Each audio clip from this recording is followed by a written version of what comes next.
మంది బీజేపీ పెద్దలు ఏదో పగటి వేషగాళ్ళలాగా ఒక పూట వేషం వేసుకొని ఆయన కూడా పెద్ద ఎత్తున సత్కారాలు సన్మానాలు చేశారు. నిజంగా చాలా సిగ్గనిపించింది, బాధ అనిపించింది.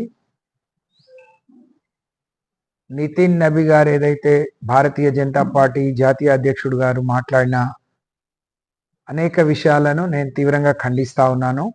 మీకు అది ఒక్కొక్కటిగా నేను చెప్పే ప్రయత్నం చేస్తాను. వారు అలాగే దేశవ్యాప్తంగా గిరిజనుల జీవితాల్లో పెద్ద వెలుగు నింపినట్టు, వాళ్ళ జీవితాల్లో పెద్ద మార్పుకు కారణమైనట్టు చెప్పారు. నిజంగా ఈ 12 ఏళ్లలో భారతీయ జనతా పార్టీ దేశవ్యాప్తంగా గిరిజనులకు చేసింది శూన్యం అని చెప్పి నేను ఈ సందర్భంగా తెలియజేస్తా ఉన్నాను. ఎక్కువ గిరిజనులు ఉండే మరి మన తెలంగాణ కావచ్చు, పక్కనే ఉండే ఛత్తీస్గఢ్ కావచ్చు, ఇవన్నీ గిరిజనులకు భారతీయ జనతా పార్టీ జరిగింది శూన్యం తప్ప ఇంకోటి లేదు అనే విషయాన్ని సందర్భంగా తెలియజేస్తా ఉన్నాను.